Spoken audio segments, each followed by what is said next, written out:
katliam ve işgal devleti profilini her zamanki olduğu gibi devam ettiriliyor. Biz İsrail'i tüm Ramazanlarda ve en hassas olduğumuz dönemlerde toplumumuzda derin yaralar olarak bıraktığı izlerden çok iyi tanıyoruz.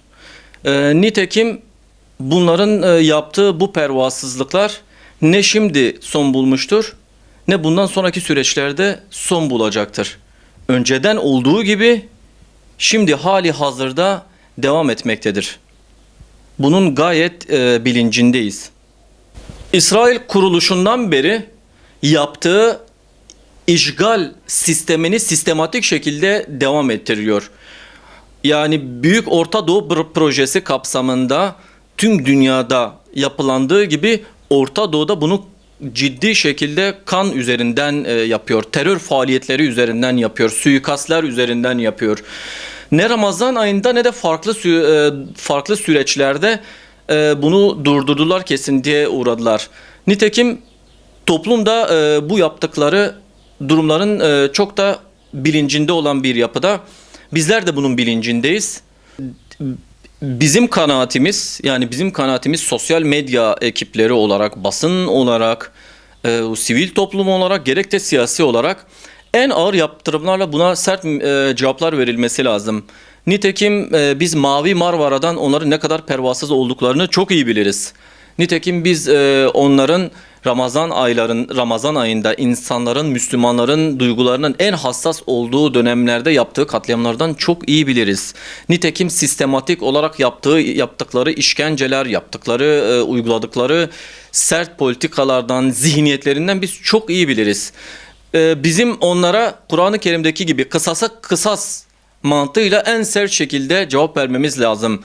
Gerek bunu ekonomik anlamda, gerek siyasi anlamda, gerek fiziksel anlamda ve gerekse ülkemizdeki tüm unsurlarla buna en iyi şekilde cevap vermemiz lazım.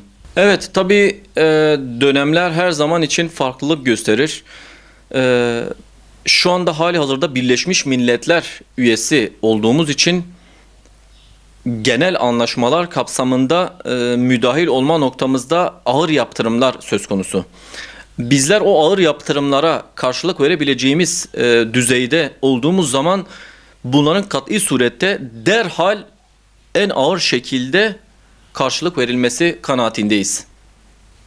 Türkiye şu anda hali hazırda 85 milyon nüfusluk bir nüfusuyla çok müthiş bir genç popülasyona ve bir mücadele popülasyonuna sahip bir ülke. Onlar da bunun farkındalar.